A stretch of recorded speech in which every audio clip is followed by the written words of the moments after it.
तो demon emperor के इस एपिसोड में हम देखते हैं एम्परर सोच रहा होता है ये लड़का सही वक्त पर आया है। और फिर एल्डर यान टियान से कहता है तुम कहाँ से आ गए और तुम हमारे मामले में टांग क्यों अड़ा रहे हो। तो फिर एट्थ एल्डर कहता है टियान हमें इस मामले में दखल नहीं देना चाहिए। तो टियान उसे कहता है एल्डर पर हम इससे डरे क्यों। एट्थ एल्डर कहता है एल्डर यान मैं जियान हूँ हाउस का जियान सुई फेंग हूँ और मेरा जूनियर अभी थोड़ा नासमझ है, इसलिए उससे बड़ी गलती हो गई है, इसलिए आप उसे माफ कर दीजिए। तो एल्डर यान कहता है तो तुम लोग जियान हूँ से हो, इसीलिए तो तुम्हारा स्टूडेंट इतना बोल्ड है।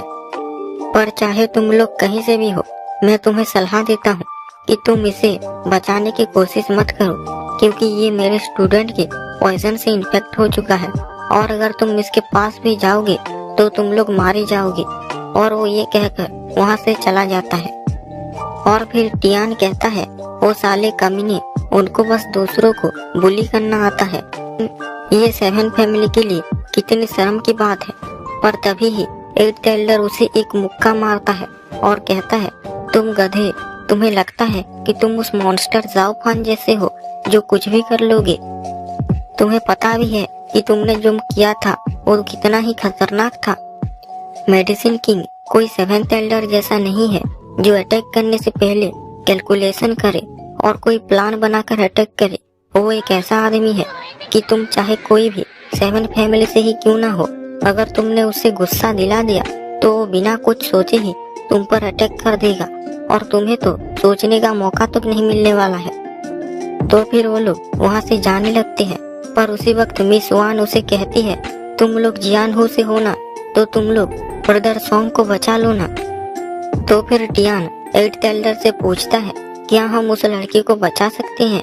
एट्थ एल्डर कहता है ऐसा पॉइजन को कोई भी ऐसे ही ठीक नहीं कर सकता है, इसे बस वही लोग ही निकाल सकते हैं और वैसे भी हमें इस मामले में नहीं पड़ना चाहिए।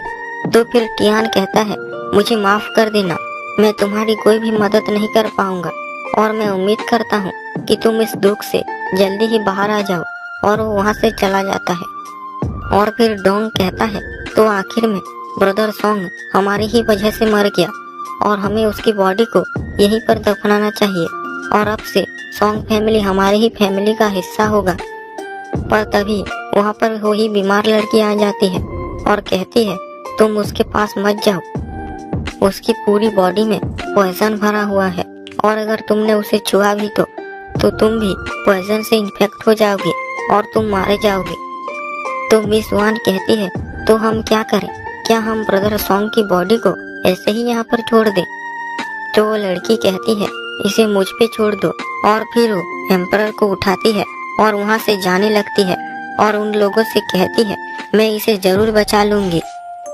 और फिर वो एम्परर को एक जगह पर ले जाती है और एक मेडिसिन निकालती है और एम्परर सोच रहा होता है ये स्मेल, ये वही है जिसे मैं अभी तक ढूंढ रहा था, यही तो है वही ट्रेजर बोधी जेड। और फिर वो लड़की उसकी एक बूंद एम्परर के मुंह में डाल देती है और ये उसके बॉडी में जाते ही उसकी बॉडी पर कब्जा कर लेती है और उसकी पूरी बॉडी रिलैक्स हो जाती है। पर तभी एम्परर सोच रहा होता है चाहे मेरी बॉडी कितनी भी रिलैक्स क्यों ना हो जाए, पर पागल लड़की तुझे इसे उस अंडे पर इस्तेमाल करना चाहिए था। और फिर कुछ देर बाद एम्परर की बॉडी से ज्यादातर पॉइजन निकल जाता है और वो फिर से उड़ जाता है। और फिर तभी ही वो लड़की अपने मैजिक से एम्परर की बॉडी में से बाकी बचा हुआ पॉइजन को निकालने लगती है। पर तभी ही उस लड़की को एम्परर के अंदर एक बहुत ही ज्यादा डेंजरस ऑरा महसूस होने लग जाता है और वो उससे जल्दी से पीछे हट जाती है। और फिर वो कहती है ये पॉइजन तो बहुत ही ज्यादा अजीब होता जा रहा है और मुझे बिलीव ही नहीं हो रहा है कि ये एक स्टूडेंट ने बनाया है। और फिर एम्परर अपनी आंखें खोलता है और उठता है और कहता है मैं कहाँ हूँ। पर तभी ही वो उस लड़की को देखता है और उससे कहता है तो तुम वापस आ गई, मुझे तो लगा था कि तुम मुझसे गुस्सा हो गई और मुझे छोड़कर चली गई। तो ये सुनकर वो लड़की सोच रही होती है ये लड़का अभी अभी मौत के मुंह से बाहर आया है और इसे उठते ही यही बात याद आई। इसे अपने जिंदा होने की खुशी नहीं है, बल्कि मुझे फिर से देखने की है। और फिर वो लड़की कहती है, किसने कहा कि मैं कभी भी तुमसे गुस्सा नहीं हूँ, और मैं ये भी जानती हूँ कि तुम उस लड़के को बहुत ही आसानी से धो सकते थे। फिर तुमने मेरे सामने कमजोर बनने का नाटक क्यों किया? आखिर तुम्हें चाहिए क्या? तो एम्परर कहता है, मैं जब तुम्हें पहली बार मिला था तुम बहुत क्रूएल थी, पर मुझे पता था कि तुम एक बहुत ही ज्यादा अच्छी लड़की हो, इसलिए तुम मुझे मुसीबत में देखकर मुझे जरूर बचाने आओगी, और इसलिए मैं तुम्हारे और पास आना चाहता हूँ। पर वो लड़की वहाँ से जाने लगती है और कहती है, छोड़ो भी, इस बात पे कौन ही बिलीव करने वाला है। और मैं तुम्हारे बैटल को देख रही थी और तुम्हें लड़ता हुआ देखकर नहीं लगता कि तुम कोई ऐसे आदमी हो जो लड़कियों के पीछे भागे और उनसे दोस्ती करना चाहे। तो फिर एम्परर कहता है, तो तुम सच में जानना चाहती हो कि मैं क्या चाहता हूँ? पर मैं ये तुम्हें नहीं बता सकता हूँ कि मेरा पर्पस क्या है। मैं बस तुम्हें ये बता सकता हूँ कि मैं तुम्हारे करीब आना चाहता हूँ। और तुमने सही कहा कि मैं किसी से भी दोस्ती नहीं करता हूँ, पर तुम अलग हो, तुम बहुत ही ज्यादा खूबसूरत हो और खास हो। तो वो लड़की कहती है, तुमने तो मुझे देखा तक नहीं है और तुम्हें कैसे पता कि मैं खूबसूरत हूँ? एम्परर कहता है, मैंने कहा था ना कि तुम्हारी आंखें बहुत ही ज्यादा ब्यूटीफुल है, और उससे मुझे पता चल गया कि तुम भी बहुत ही ज्यादा खूबसूरत होगी। तो वो लड़की वहाँ से जाने लगती है और कहती है, आंखों से थोड़ी पता चलता है कि कौन कितना खूबसूरत है। पर तभी एम्परर कहता है, किसने बोला कि पता नहीं चलता है? मेरी माँ ने कहा था कि जिस औरत की आंखें इतनी ज्यादा ब्यूटीफुल होती है, वो औरत भी उतना ही ज्यादा खूबसूरत होती है। तो वो लड़की कहती है, तुम्हारी माँ बस यही बातें करती है क्या? पर तभी एम्परर अपना हाथ उसकी तरफ बढ़ाने लगता है और कहता है, मुझे बस देखने तो दो। लेकिन वो लड़की बड़ी ही स्पीड से वहाँ से दूर हट जाती है और कहती है, मुझे मत छुओ, मैं बहुत ही ज्यादा अगली हूँ और तुम मुझे देखकर डर जाओगे, और अगर बाद में तुम्हें कुछ हुआ तो मुझे मत कुछ कहना, और चाहे तुम्हारा कोई भी पर्पस हो, पर मैं अभी यहाँ से जा रही हूँ और हो सकता है कि हम अपनी पूरी जिंदगी में फिर कभी ना मिले। और अब मुझसे ये मत पूछना कि मैं कहाँ जा रही हूँ, और वैसे भी मैं तुम्हें नहीं बताने वाली हूँ, और ये हम एक दूसरे को आखिरी बार मिल रहे हैं। तो उसे जाता हुआ देखकर एम्परर सोच रहा होता है, यही एक मौका है पोधी जेड लिक्विड पाने का, और उसे मुझे वन मूव में ही लेना होगा। और फिर वो उसकी तरफ बड़ी ही तेजी से दौड़ता है, पर तभी ही वो गिरने लगता है और वो लड़की उसे बचाने के लिए उसके पास आ जाती है। पर एम्परर तभी सोचता है, मैं इसे जेड देने के लिए फोर्स करूंगा, और अगर इसने नहीं दिया तो मैं इसे मार के खुद ही ले लूंगा। और उस पर अटैक करता है, जिससे उसके मुंह की पट्टी हट जाती है, और वो फिर से उस पर अटैक करने जाता ही है। पर तभी वो अचानक से रुक जाता है और वो देखता है कि वो लड़की बहुत ही ज्यादा खूबसूरत होती है और बहुत ज्यादा प्रिटी होती है, और वो उसे बस देखता ही जा रहा होता है। पर तभी ही वो लड़की उसे एक जोर से थप्पड़ मारती है और वो जाकर दीवार से टकरा कर गिर जाता है।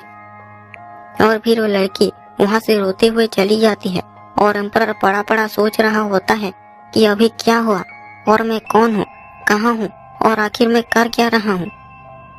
और फिर वो सोचने लगता है, मुझे नहीं लगता था कि इस दुनिया में ऐसी भी कोई खूबसूरत लड़की होगी। मैं तो बस उससे पहले फ्लर्टिंग कर रहा था, पर मुझे नहीं लगा था कि ये सच में इतनी ज्यादा खूबसूरत होगी, और मुझे नहीं लगता कि पूरी दुनिया में कोई खूबसूरती में इससे मुकाबला कर पाएगा। पर तभी ही वो अचानक से बाहर की तरफ भागता है, पर वो देखता है कि वो लड़की वहाँ से जा चुकी होती है, और वो सोचता है कि वो लड़की चली गई और फिर से मैं मेरे डेड एंड पे आ गया, और पता नहीं मैं कब से ऐसा ठरकी बन गया जो एक लड़की को देखते ही मैं हिल तक नहीं पाया। फिर हम देखते हैं 3 दिन बाद का सीन। उस जगह पर डोंग आया हुआ होता है, और वो देखता है कि एम्परर एक जगह पर बैठा हुआ होता है, और वो उसके पास जाने के लिए दौड़ता है। पर तभी ही वो किसी चीज से टकरा जाता है और पीछे गिर जाता है, और उसे एम्परर देखता है और उसके पास चला जाता है और कहता है, ब्रदर डोंग, तुम तो एक सेकंड रेट फैमिली हो, और तुम मेरे जैसे एक थर्ड रेट फैमिली के पास आए हो, ये तो मेरे लिए बहुत ही ज्यादा सम्मान की बात है और मैं तो पावन हो गया। तो डोंग कहता है, अब बस भी करो यार। और उस रूम में मैं जा क्यों नहीं पाया? मुझे लगा कि वहां से किसी ने मुझे धकेल दिया हो। एम्परर कहता है, अब बिना परमिशन के तुम घुसने की कोशिश करोगे तो ऐसा ही होगा ना। और मैं वहां पर 3-3 से था, इसलिए कोई मुझे परेशान ना करे, इसलिए मैंने वहां पर एक डिफेंसिव फॉर्मेशन बना दिया है। और ये सुनकर डोंग हैरान होकर कहता है, क्या तुम एक फॉर्मेशन भी बनाना जानते हो? इतने ही सालों में तुमने एक फॉर्मेशन बनाना भी सीख लिया। और तुम्हें इतना मेहनत करता हुआ देखकर लगता है कि मुझे भी बहुत ज्यादा मेहनत करनी पड़ेगी। और वैसे ब्रदर सोंग, मिस छू छू कहाँ गई? जब उसने कहा था कि वो तुम्हें बचा लेगी तो मुझे बिलीव ही नहीं हुआ था कि वो तुम्हें सच में बचा पाएगी। और अब वो कहाँ गई? एम्परर कहता है, ये बहुत ही लंबी कहानी है। मुझे एक बहुत ही बड़ी अपॉर्चुनिटी मिली थी पर मैंने उसे गवा दिया। और अगर गॉड ने उसे फिर से मुझे दिया तो मैं इस बार बिल्कुल भी नहीं चूकूंगा। तो डोंग उसे कहने लगता है, तो क्या वो तुम्हें छोड़कर चली गई? वैसे तुम थोड़े सनकी टाइप के तो हो, पर कोई बात नहीं, लवर्स तो फिर से एक बार मिल ही जाते हैं ना। और जब तुम्हें वो अपॉर्चुनिटी से फिर से मिले तो तुम उसे फिर से जाने मत देना। और यहाँ एम्परर सोच रहा होता है, तुम सब गलत समझ रहे हो। पर तभी ही डोंग अपनी सिस्टर की तरफ देखता है तो वो बहुत ही ज्यादा गुस्सा हो रही होती है। और फिर वो एम्परर से बोलने लगता है, शायद वो लड़की तो किसी और के साथ चली भी गई होगी, इसीलिए तुम उसका इंतजार मत करो। और पूरी दुनिया में वही एक खूबसूरत लड़की थोड़ी ना है, हो सकता है कि उससे भी एक खूबसूरत लड़की तुम्हारे सामने खड़ी हो। और यहाँ एम्परर सोच रहा होता है, मैं क्या तुम्हें एक लवर बॉय की तरह लगता हूँ जो प्यार के बारे में सोचे? मुझे तो बस इसलिए रिग्रेट हो रहा है कि मैंने उस बोधे जेठ को जाने दिया। और फिर वो ब्रदर डोंग से पूछता है, क्या तुम बस यहाँ ये देखने आए हो कि मैं मर गया हूँ या फिर जिंदा हूँ? और अगर तुम बस इसलिए आए हो तो तुमने देख लिया ना, तो अब तुम जा सकते हो। पर तभी डोंग कहता है, मैं तुम्हें एक जगह पर ले जाने आया हूँ। और फिर वो उसका हाथ पकड़ता है और उसे ले जाने लगता है। और फिर वो तीनों एक बहुत ही बड़े हाउस पर पहुंचते हैं। और उसे देखकर एम्परर सोचता है, ये तो होयू टावर के 15 फ्लोर के जियानहू हाउस है और इसकी ओनर तो क्वीन काइकिंग है ना। और फिर वो डोंग से पूछता है, हम अचानक से यहाँ पर क्यों आ गए हैं? तो डोंग कहता है, मैं काफी दिनों से सोच रहा था कि हमने दी मुडान हाउस को ऑफेंड किया है, तो हम उस मामले में इनसे बात कर लें ताकि ये मामला यहीं पे ही खत्म हो जाए। तो फिर एम्परर भी सोचने लगता है, हाँ ये अच्छा होगा। वैसे भी मैं यहाँ के मास्टर से मिलना चाहता हूँ। और फिर वो कहता है, ब्रदर डोंग तुम सही कह रहे हो, चलो हम उससे मिलते हैं। और इसी के साथ ही ये एपिसोड एंड हो जाता है।